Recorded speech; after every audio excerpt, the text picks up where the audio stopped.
Ang Magnolia Hotshots nga ay nalaglag na din sa PBA playoffs. Sayang nga lang at muntik na silang maka-advance sa semis kung tatlong sunod-sunod lang sana nilang tinalo ang Meralco Bolts. At nagpaalam na din sa kanilang import nilang si Clint Chapman dahil hindi na din siya pwede sa Governor's Cup. Dahil 6'6" lang ang height limit ng mga imports dito. Kaya tarito nga mga top imports na pwedeng pagpilian ng Magnolia para sa PBA 50 at Governor's Cup. Top 5, George King. Si King ay former import ng Blackwater Bossing at muntik na nga niyang nadala ang Blackwater Bossing sa PBA playoffs sa una niyang pag-i-import sa kanila. Yun nga lang ay kinapos lang talaga sila dahil kulang nga siya sa tulong ng locals. Pero kung mapupunta nga siya sa team gaya ng Magnolia Hotshots ay baka siya na ang missing import nila next conference. Si King ay nag-average 34.5 points, 10.4 rebounds, 2.5 assists, 1.1 steals, 0.5 blocks, 11% 3-point shooter at 91% free throw shooter sa kanyang last PBA 49th Commissioner's Cup.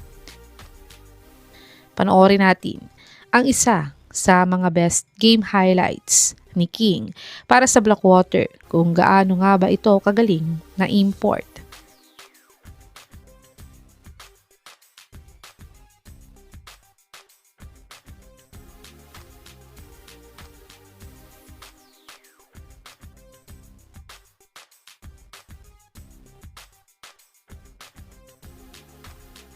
Top 4, Jalen Hood Schifino.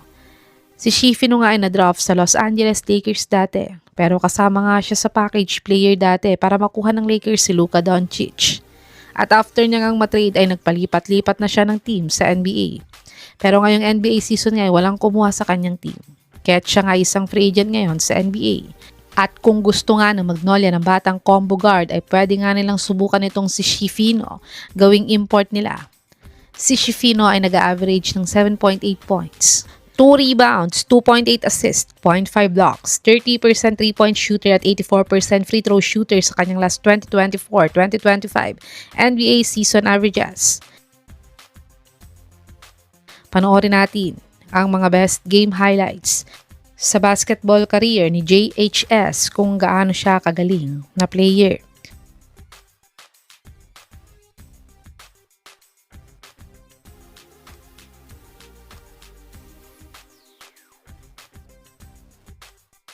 Top 3, Spencer Dinwiddie.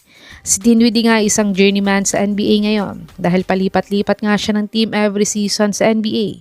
Pero isa nga siyang magaling na spark of the bench player ng kahit anong team na napupuntahan niya. Yun nga lang ay nagkakaedad na din siya kaya mas pinipili nga ng mga team sa mga mas batang player ngayon sa NBA.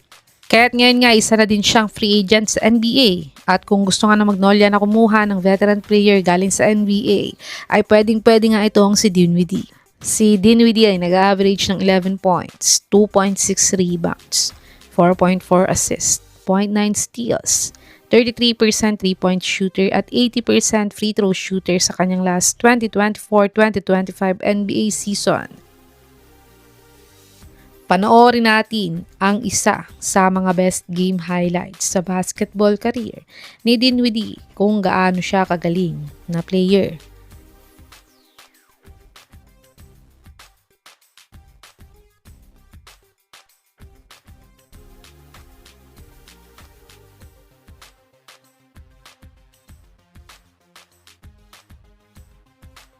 Top 2, Kenyon Martin Jr.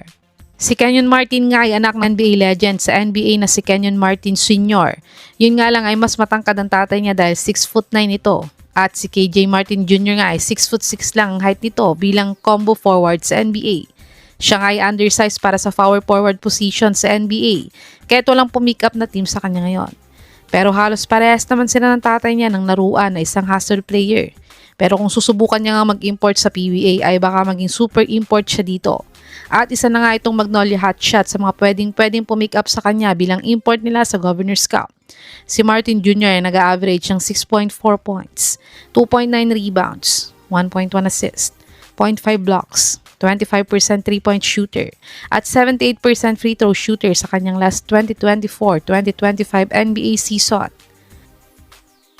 Panoorin natin Ang isa sa mga best game highlights sa basketball career ni KJ Martin Jr. kung gaano siya kagaling na player.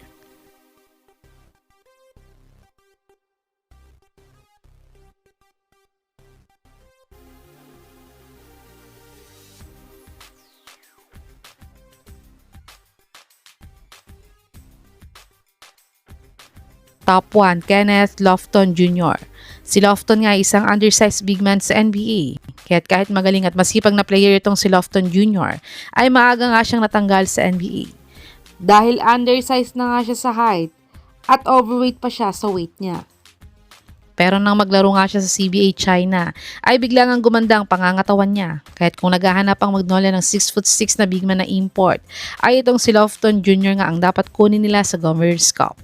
Uma-average si Lofton Jr. ng 13.5 points, 6.3 rebounds, 3.6 assists, 1 steal, 0.4 blocks, 32% 3-point shooter, 66% free throw shooter sa kanyang 2025-2026 China CBA season. Panoorin natin ang counting game highlights ni Lofton Jr. kung gaano nga ba siya kagaling na import.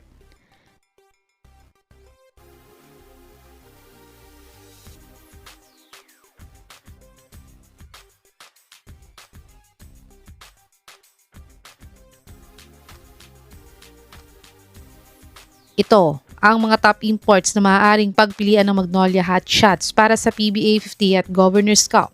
Sa tingin mga kababos, sino sa mga imports na to ang dapat makuha ng Magnolia para tulungan sila next conference? I-comment nyo na po yan sa baba.